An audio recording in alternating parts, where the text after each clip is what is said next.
I'm Helen. I'm James. And we are global nomads.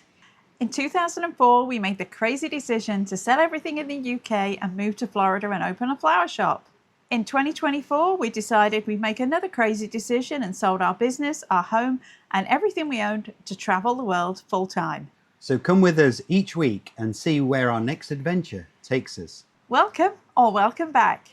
This week, we are going to be taking the rail journey of a lifetime on the Andean Explorer in Peru. We'll be traveling from Cusco all the way to Arequipa on this 3-day epic rail adventure. We'll show you what it's like to live on board, what the food's like, what the drink's like, what the views are like, and we'll be showing you a Lake Titicaca, the highest navigable lake in the world. So come with us on this amazing adventure. So the journey here from Rio Segrado to Cusco was a bit of an interesting one. We go up to about as high as 12,500 feet. We go at speeds of somewhere around 250 miles an hour. Well, that's what it felt like. With Carlos Verstappen, our driver. I think we had Carlos Hamilton on the way there, and it was dark. Yes. But on the way back, it was daylight. No. They know the roads. They don't care. They drive. I mean, we felt safe at all times. Don't get me wrong. But you are going up into the Andes. You're up mountain roads, and it's very scenic. There's lots of villages and alpacas on the way. Yeah, alpacas everywhere. And we stopped at this scenic point, and you could see all over the Sacred Valley. If you haven't ever put Sacred Valley on your list, you should do. It's really, really worth it. And make sure you get a Formula One driver to take you there. Welcome to the beautiful Cusco in Peru. We've been here for a day or so. Kind of 2 days. Yeah, if you saw our previous video, you saw we're in Sacred Valley. We came up to Cusco for another day because today we are going to be boarding a 3-day train trip. We're going to be going on the Andean Explorer, which we're very excited about. However, it does go up to the highest point we go. 14,300? I think it's 14,300 feet. We're currently at 11,300. And the previous hotel, we were at about 9,500 feet. So we did want to try and get a little bit more acclimatized here before we get on the train. Okay-ish so far. We've had a couple of moments. But yeah, not too bad. We are currently in a hotel. We'll be leaving shortly. So this, like the train, is a Belmond hotel, and it is the Palacio Nazarenas. There are 2 Belmond hotels here. The Monasteria Hotel, which is another Belmond hotel, is next door, and that's where we'll be checking in to go on the train. So this is the first hotel we've ever stayed in where oxygen is pumped into the room just to combat the altitude sickness.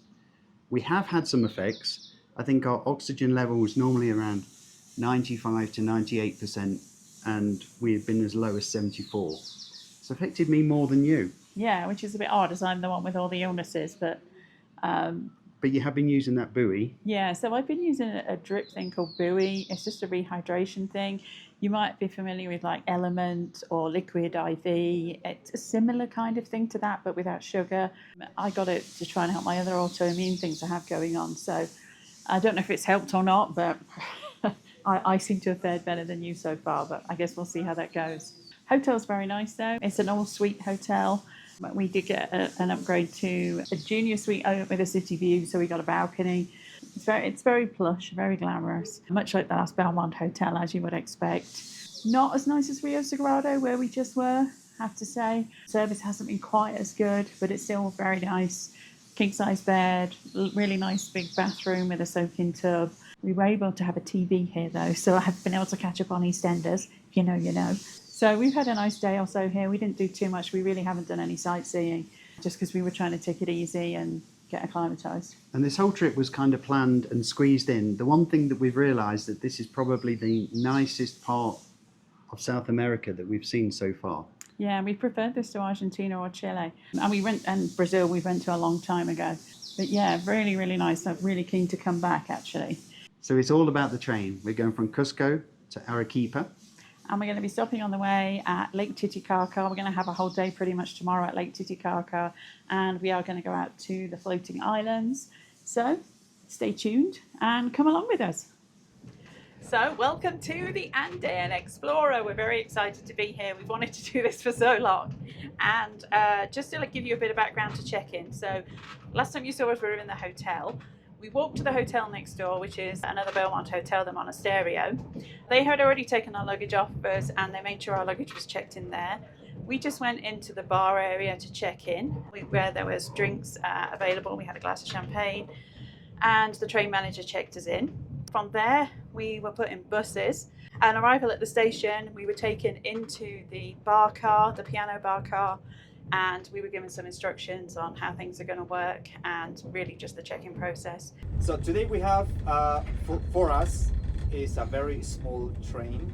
It's one engine pulling 12 carriages altogether, but I want you to know that the Andean Explorer has 20 carriages. Today, because of the number of guests that we have, we only have 12.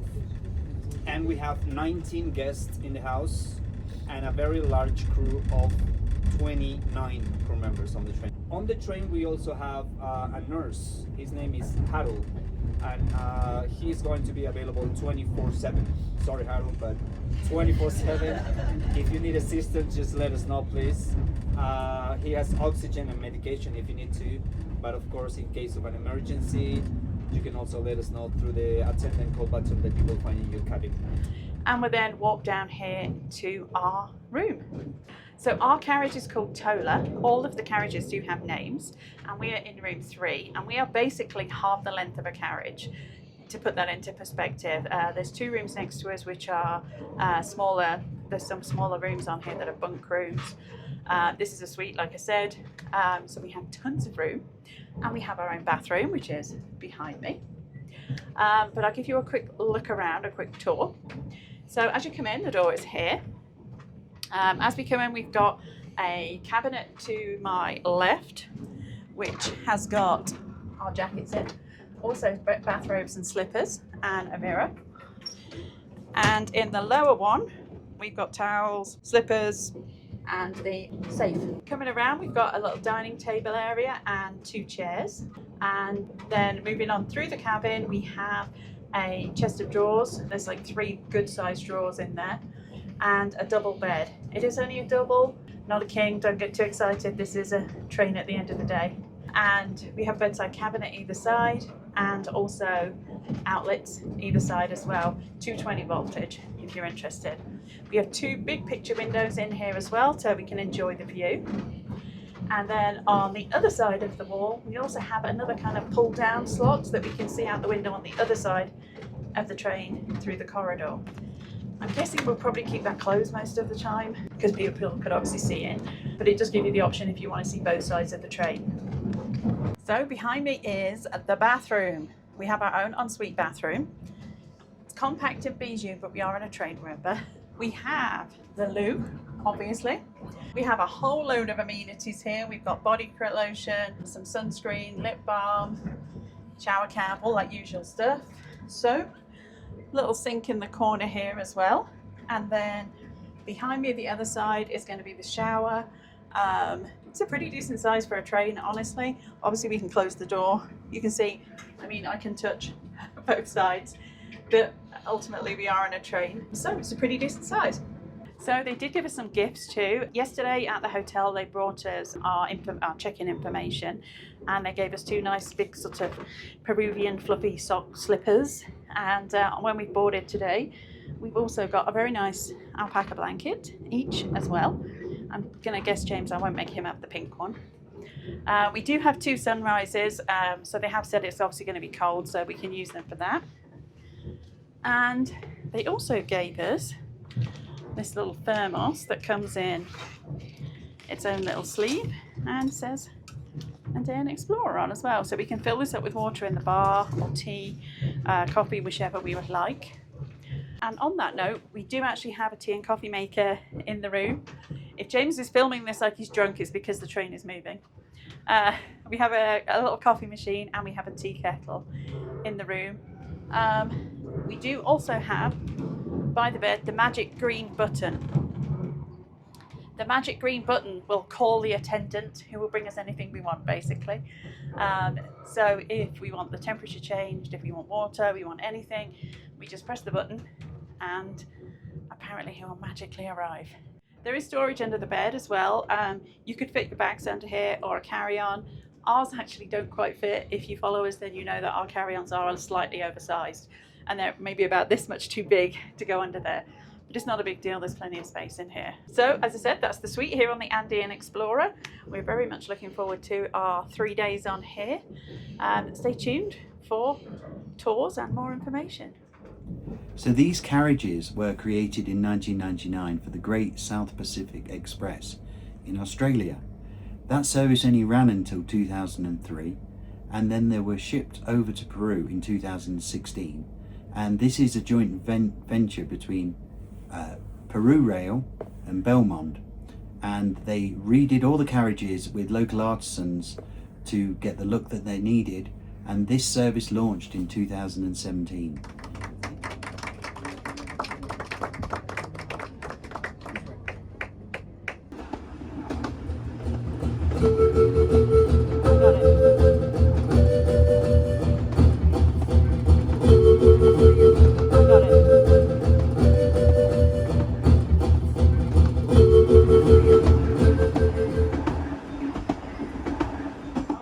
So here we are, this is the first stop of the day, and we are in Tinta. Took about 3 hours to get here, and this is the stop to go on the tour to the ruins at Raqchi. We'll write it in. We'll write it in. We decided they have people actually on site, and they said it was raining and the weather was a bit miserable, so we decided to stay on board. I think that was partly driven by that we think we're going to come back to Cusco, Yeah. and it's not that far from Cusco. We could come back here pretty easily. I think we've already committed that we're going to come back to Cusco one day. Might be on my third glass of champagne as well, so that Yes. may have played a part too. So we decided not to do that tour, and we're just relaxing on board. You might be able to hear the cow in the background. We just had some school kids. So kids were just by here as well. They wanted to take our photo, and we took our photo with them as well. We had, all the way through Cusco, we had a police escort, followed us for about an hour, and we have security on board, which I didn't actually realise. No. And there is a truck that runs the side of the train and follows us with security on. So if there are any medical emergencies or anything, they can get you off. We're about 11,500 feet. Honestly, I think our bodies are used to that now. Ask us again in a couple of hours when we're much higher than that. Yeah. But yeah, so far so good. But scenery, Oh, it's incredible. The scenery. I'd watched other YouTube videos where people talked about this, but it's absolutely incredible. and I don't think we can really put it in a video and Do it convey justice. it. It was Yeah. spectacular. And we had brunch on board as well. We had the option to be in the dining room or the observation car, and we chose to stay in the observation car. We had some ceviche, and we had like a dip that was avocado with trout caviar on. And then we had some local dessert made of an apple tart and mushroom ice cream. I didn't think it was that bad. I was not a fan of the mushroom ice cream, sorry. The apple tart was delicious. And we had some beef skewers as well. Everything was delicious, honestly. This has probably exceeded our expectations, and we're 3 hours in. We already want to do it again. Yeah, absolutely incredible service, incredible scenery. You can see we're just in the town now, the local life is going on around us. Yeah, train's just gone by. Just epic. It's one of those things that we just can't come up with enough superlatives. So, yeah, all is good in the world of Belmond and the Andean Explorer. We love Peru. We've only been here a few days, but a couple of things we've learned. When they say we would like to put on some Peruvian music for you, what they're actually talking about is a panpipe version of the greatest hits of the Beatles, maybe ABBA, to give a bit of variety.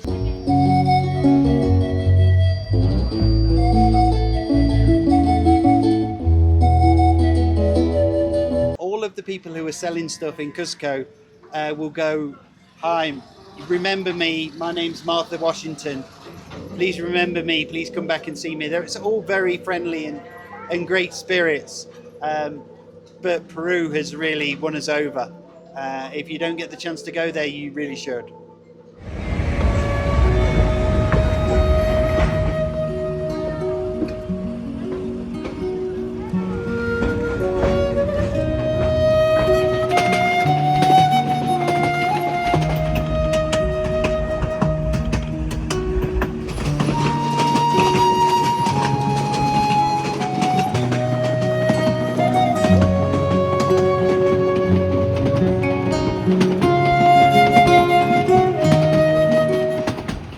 So this is stop 2 on day 1, and this is La Raya. So we're about, can't do it, I can't roll my R's. So this is about halfway between Cusco and Puno. We're about, well, you can see on the sign, 4,319 meters. We're about 14,000 feet. Breathing okay. Yeah, feel Not too bad. surprisingly okay so far, yeah. They brought out a doctor and brandy. Always a good mix. So if one doesn't work, the other one does. This is the home of the condor and the puma. So there's lots of alpacas or llamas, and therefore they have to be protected from the pumas. And glaciers, we're standing right in front of a glacier. Yeah, this is a tropical glacier, not a Arctic And the scenery glacier. is just, I have no words, incredible. It goes on It really and does. on. It's just incredible, and you go through the towns and the kids are all out waving at the trains, and it's just incredible. People in Peru are so Friendly, yeah. Probably the most friendliest people we've seen in the whole of South America.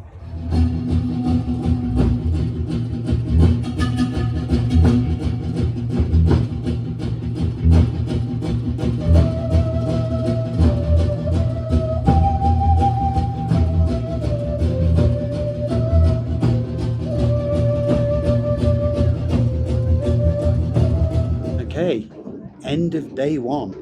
What do you think? Amazing. We just had dinner. We met for pre-dinner drinks in the bar, 7 o'clock. and we had a piano player. And then we had dinner. We started out with a lima bean cappuccino. Not my favourite. It was okay. I didn't mind it. It was okay. And then for appetizer, you actually didn't have anything because the appetizer was trout. And trout's very popular here in Peru. Honestly, it was really beautifully prepared and it was really tasty. If you didn't know, honestly, it tasted like smoked salmon to me. It had a very similar taste and a very similar texture. It was very nice though.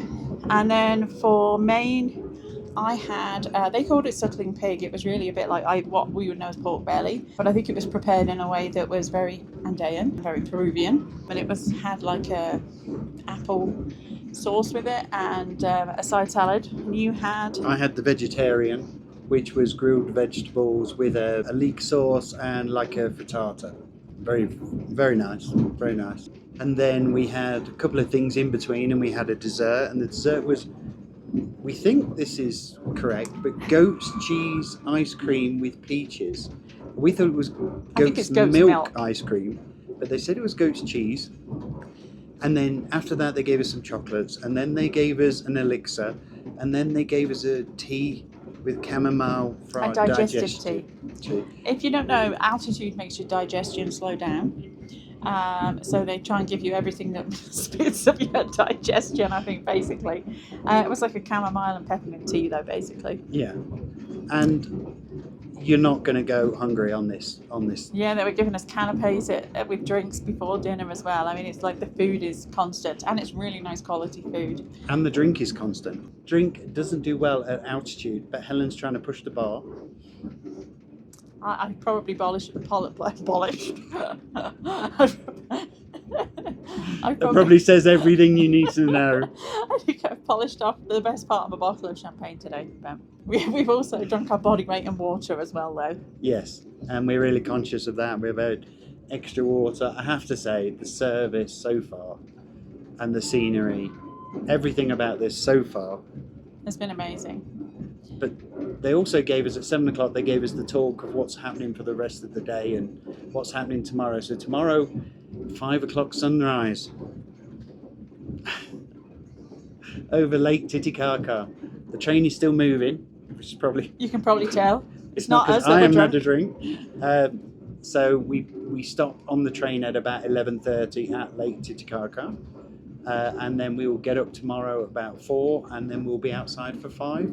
For a 5:30 sunrise. Weather permitting. It looks good tomorrow, so hopefully fingers crossed. They have turned the room down. We did turn the lights on to do the video, but I do have my Andean Explorer slippers on, which are very comfy. They're quite plushy. But I guess that's it for today. Yep. Try and get some sleep, and we'll see you tomorrow. The little green button that Helen's talked about can either summon somebody to bring you new pillows or have turn down service, or it can also request a medic. Medics are available. There's one medic available 24/7, and they've stressed on numerous times, if you wake up at 2 a.m. and you feel you need somebody, then you just give them a call.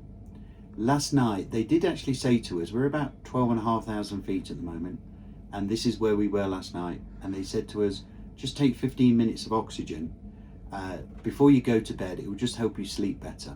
So this is the oxygen tank that they brought to us, and that goes up your nose, and we just had it set at a very, very small setting, just to give us a little bit of oxygen. The honest answer is we haven't had any real side effects, other than Helen's had a bit of a tightness of a head, headache, tension. We can walk. We walked this morning. The end of today, we're going to be going up to about 14.3, so that's probably going to be the highest point. So we'll see how we feel after that. But they've just left this tank in the room for us, and if we need it, then we can just use it. But he's just on request. They'll take care of you. So, good morning from Lake Titicaca. It was worth getting up at 4 o'clock. 4 o'clock in the morning for. We had a really nice sunrise, and we're just enjoying some coffee. It's actually not that cold. They said it was going to be 44 degrees, but it's not that cold. We didn't actually stop moving until about 12:15. It was a pretty noisy train. It's probably one of the noisiest trains, but so we've only had about 3.5 hours where we've not been moving. But that's okay. But I've had a shower, a train shower. Always love a good train shower, and ready for the day.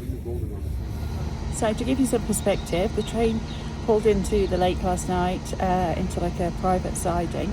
Behind me is the lake where we just watched sunrise, and for context, this is where the train is. So welcome to Lake Titicaca. And the beach. And the beach. With deck chairs and pom-poms on the deck chairs. It's Yeah. not Eastbourne. It feels like it should be Eastbourne. So our first stop was an island. There's several of these islands for the Euros people, and they've been here for hundreds of years. And these islands are made of literally just reeds, and they attach them to the soil. And they go and collect peat banks, areas of peat that they'll collect from the floating swamp islands, and then weave the reeds in to create the island. And then drag them out into the middle of this huge lake.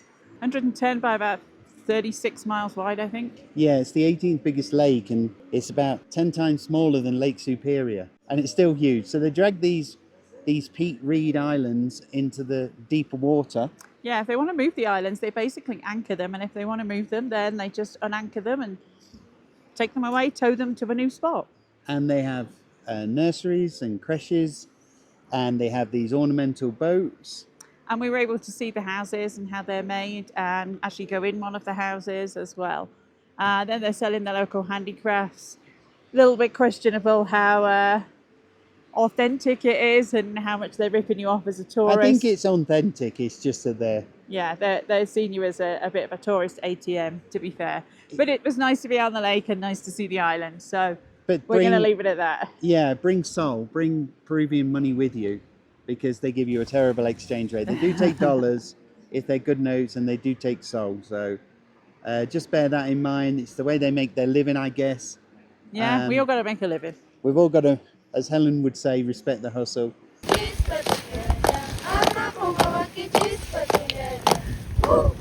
travelled about another 45 minutes out on the boat again, and we're at the next island here, which is a different group of indigenous people that live here.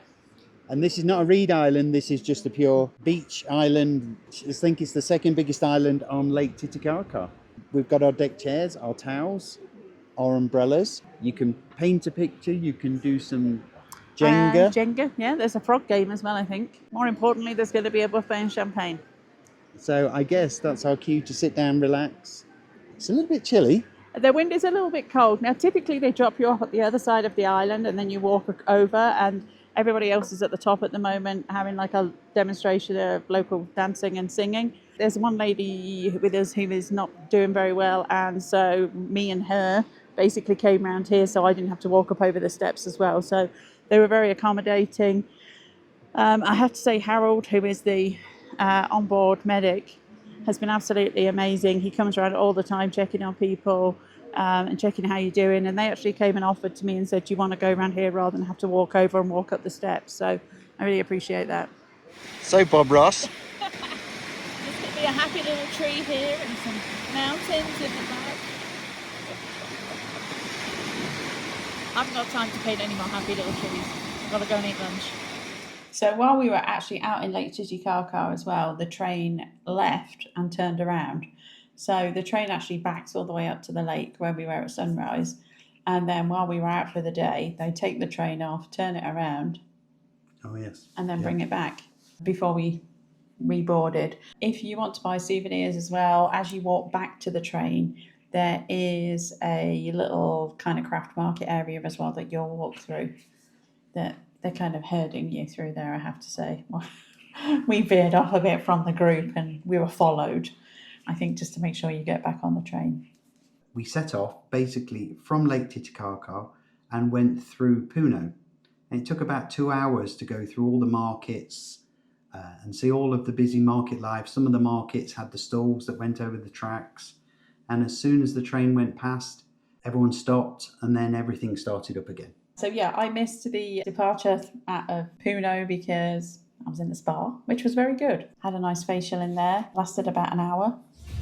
So as part of our Bellini benefits, our Belmond Bellini benefits, we got a $100 spa credit. So there is a spa car on the train behind me, you can see it in the treatment room. And I am going to have a facial. They do all sorts of things, massages and things, but I didn't want to do that because of my various conditions. So let's see how this goes. And this is one of 2 trains that has a spa actually on the train. The other one is the Royal Scotsman in the UK, which maybe one day I would like to do it.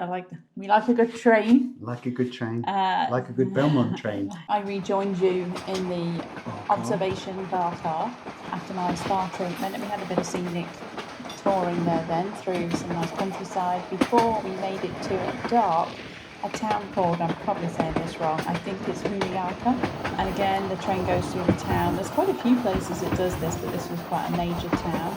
And the train literally goes through the streets. Everything's very crowded. It's cool. We stood out on the back. And again, lots of people are super friendly. There was a couple that weren't, but lots of people, in the main, people are really friendly and intrigued by the train, and lots of people are waving at you. So it's a cool place to go hang out on the observation deck if you can get out there, just because to see everything and everybody so close.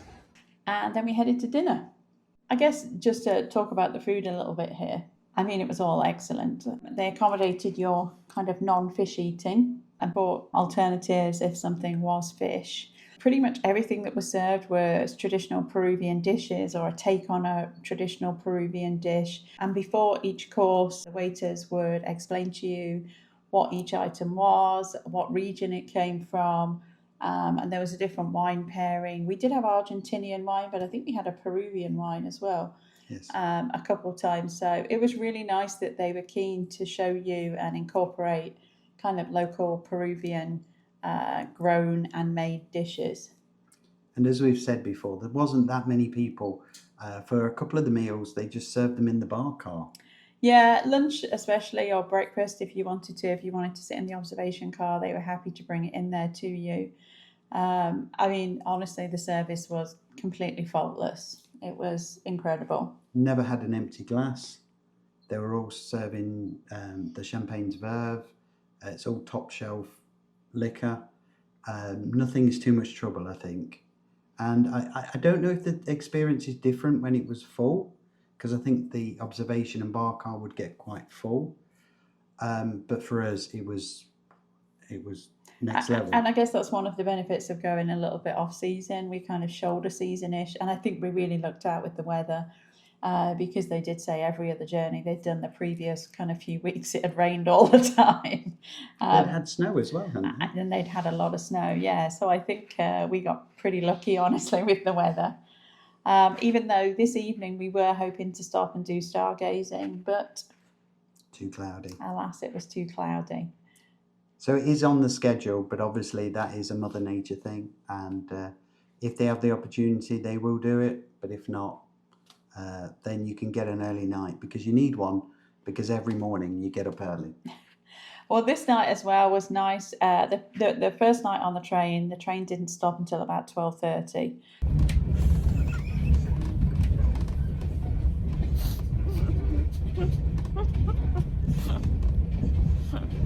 Well, have you ever heard the phrase rock yourself to sleep? Rock yourself off the track, I think. It wasn't too bad. I think this stretch of track must have been particularly bad. The second night, though, we stopped, I think, around 9 p.m. Yeah, 9:30.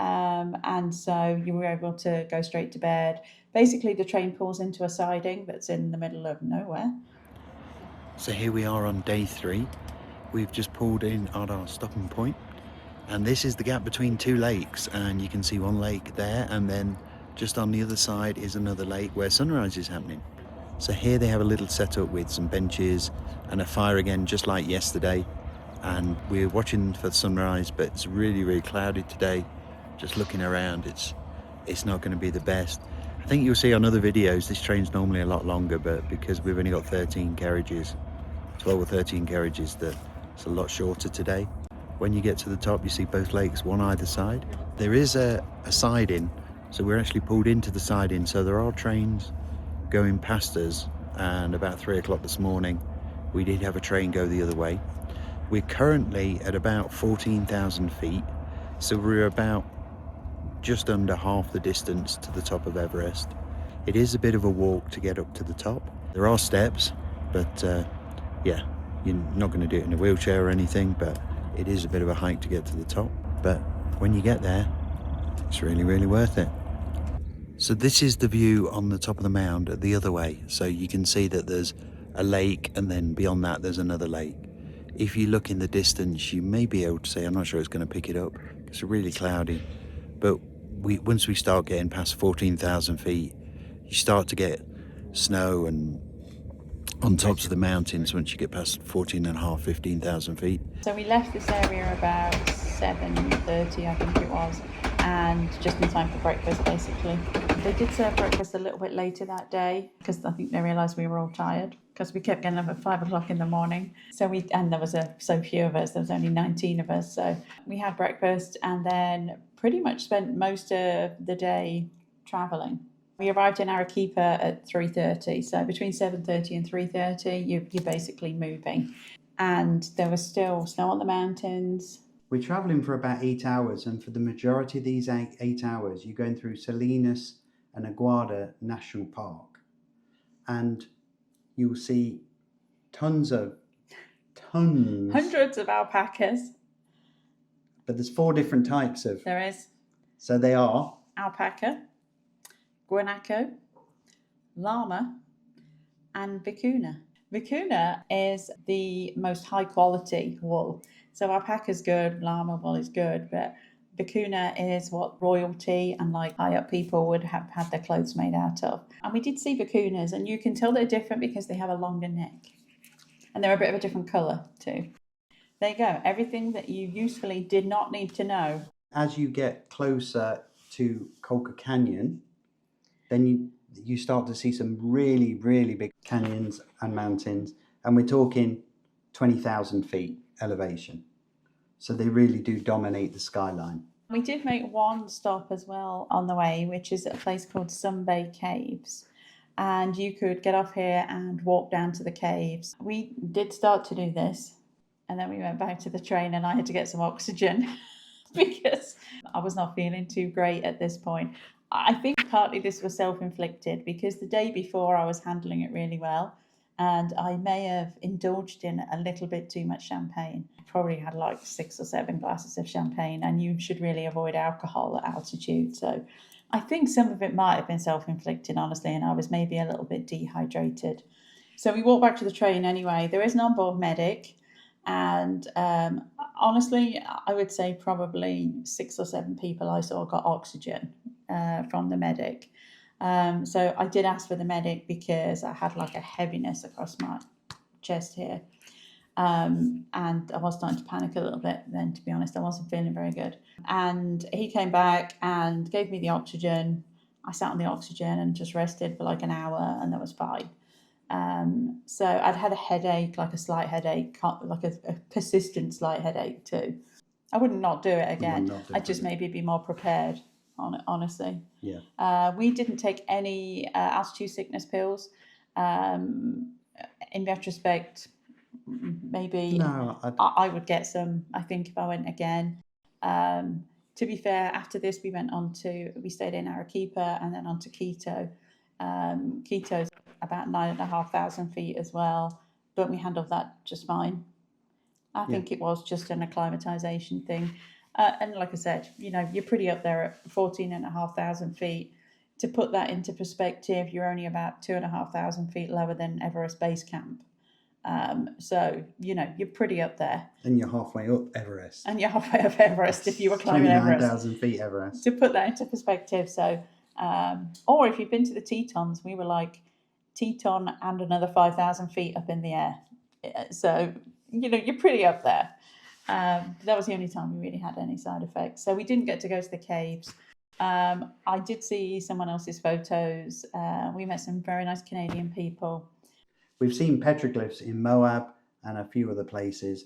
And it was a pretty quick tour. I think they were only off the train for about half an hour. But the scenery was stunning. Just before you arrive into Sumbay, you go over a huge canyon, and it's absolutely stunning. There's a bridge on the train that goes over the canyon, and that's very impressive. Colca Canyon, they call it basically the Grand Canyon of South America, to put that into kind of context. But it's incredible how you start off in like the mountains and greenery, and then you get to the Colca Canyon area, and it's very arid and rocky. Really incredible how many different kind of varieties that you see. It was pretty spectacular. It was difficult. It was one of those. It's a bit. Your head's on a swivel. Your head's on a swivel. You don't know what. I was taking some video of some guanacos 30 feet away, and there was a guanaco 6 feet away that I completely missed because I was looking at the other guanacos. Tons of wildlife, tons of scenery. There was a photo opportunity at every point. And Colca Canyon is the next stopping point for those people who were getting off the train to go to the Belmond Hotel in Colca Canyon. We did have the opportunity to do this. We chose not to because we thought we would miss the 3 or 4 hours between the drop-off in Colca Canyon and arriving in Arequipa, and we were effectively paying for that. Mm-hmm. But the true answer is, once you get past the Colca Canyon bit, there's not really a great deal to see from there. Apart from the big volcano. Apart from the big volcano.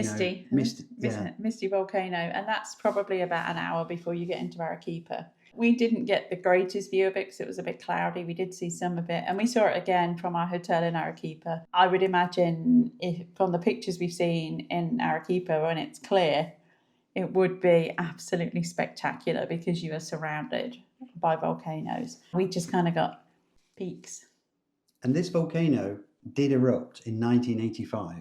If that erupted, that would be terrifying. And Misty, I think, stands at around about 20,000 feet. Yeah, about 20,000 feet. And there's volcanoes all the way around. If you got off at Colca Canyon, you weren't really going to miss a whole lot. You weren't going to miss a whole lot, especially if you went from Colca Canyon to Arequipa. Then to finish off your stop, you really wouldn't have missed a great deal, which is what our concern was. And it really wasn't a concern. We could have got off at Colca Canyon. But we'd done 2 days at this hotel, 2 days on the train, 2 days at this hotel, 2 days on the train. We just wanted a bit of a longer stay of a whole 4 days. In Arequipa.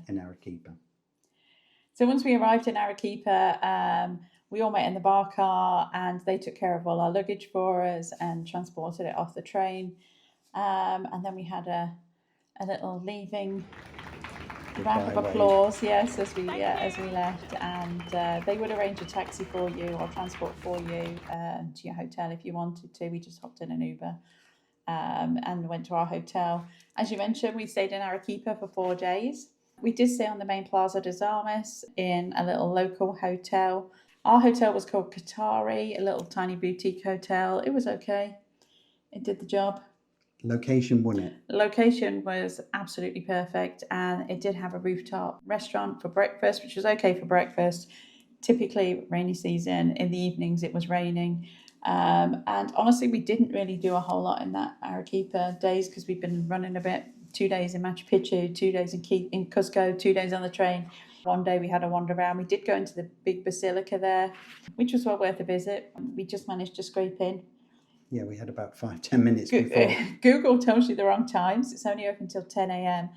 and then doesn't open again until 4 p.m., 5 p.m. in the afternoon. So whatever you see on Google anyway, don't believe it. The plaza was always busy though. There was always something going on. There was lots of restaurants around there. So we just took it easy pretty much, didn't we? Yeah, we just took it easy, tried to get some downtime. Which when you see the adventure we had getting from Arequipa to Quito, you'll see that we were glad we did have some downtime because things didn't quite go to plan. But you'll see that in the next video. In terms of cost, so there are 3 types of cabin. There are a bunk cabin, which is $7,100 per cabin. And that will be for 2 people. 2 people. Then there is a double, which is $8,100. And then there is a suite, which is $9,600, and that's the one that we did. We had. Now, I have to say, we didn't actually spend an amazing amount of time. I think we thought we would, and so we wanted more space.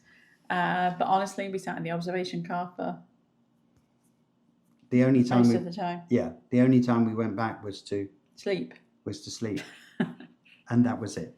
So it is up there cost-wise as well. I had seen this probably about 5 or 6 years ago and was like, I really want to do this. It looks really, really cool. In comparison with other luxury trains, honestly, it's not priced that badly. Belmond also operate the Royal Scotsman in the UK and the Orient Express, most famously. I would love to go on the Orient Express, but to give you an idea, this is maybe a fifth of the price of that. Even in the suite, this is much, much less expensive and much less expensive than a lot of other luxury trains. So although it's up there cost-wise, and it is, it was all inclusive. So all of our food and all of our drinks, and like you said, a lot of it was top shelf. I polished off at least a bottle and a half of Clico. And you probably shouldn't have. I probably shouldn't have done. But there was, the food was excellent. The service was next level. It was overall a really incredible experience. On the practical side, there is Wi-Fi on board. You just have to talk to the train manager, and the Wi-Fi is confined to kind of the public areas. So depending on where your cabin is, you might get a bit of Wi-Fi in there, but you do get a little bit of Wi-Fi. The other things to consider is medication, whether you feel you need to have any kind of altitude medication. Some kind of watch, or we've got Apple Watches that monitor your blood oxygen level. To give you an idea, ours went down. Normally blood oxygen runs at 95%. To 100. At its lowest, and we were in the 70s when we got into altitude at night, because it tends to drop down at night. So it's a good way of monitoring it, just to check you're okay with everything. And check your heart rate. I mean, I think my resting heart rate went up to over 100 quite a few times. And then walking, I was up to like 145, 150 sometimes. And obviously it settles down again as soon as even in Quito at 9,500 feet, we soon settled back down again into kind of our normal ranges. So, but it is useful to have that. The medic's got one of those things that when you go to the doctors and they put it over your finger and it measures your heart rate and oxygen. They've got those, so they'll check it. And actually we checked his against our watches, and they were within like 1%, they were very similar, to give you an idea on how accurate the Apple Watches are. But it is a good way of keeping track of it. And I think this is something to consider. You don't see many people talking about the medical side of it. I wouldn't say that this should stop you doing it, but what I would say is be sensible. Acclimatise before you get on the train.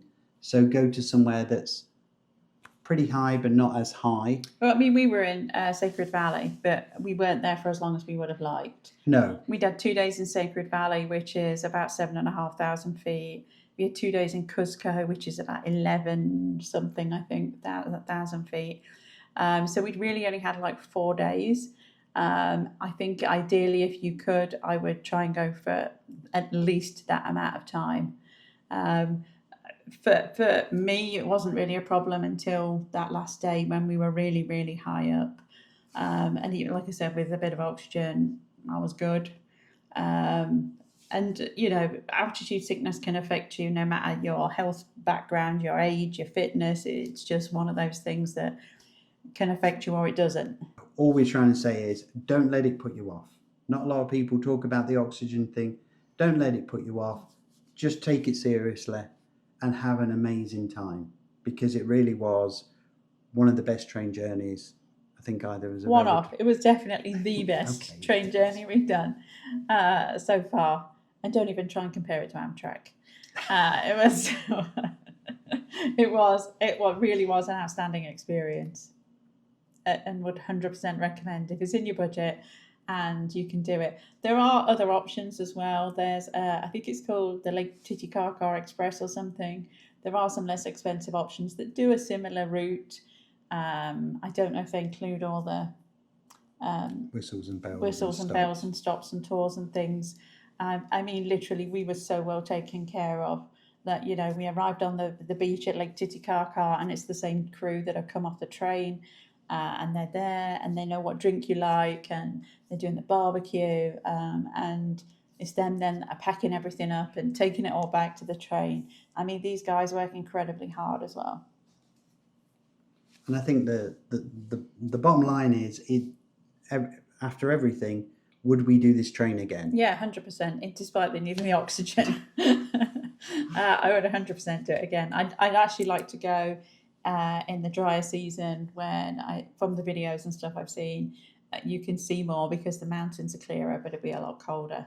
And you can spend more time feeding the alpacas. So, more time to acclimatise. So I think that wraps this video up. A really spectacular journey. Definitely, if it's not on your bucket list, it should definitely be on your bucket list. So please like, subscribe, hit that notification bell. After this, we're heading to Quito, and then we're going to the Galapagos. So stay notified, and you'll see us on our next video. Thanks for watching, and remember, you're here for a good time, not for a long time. We'll see you in the next one. Bye for now.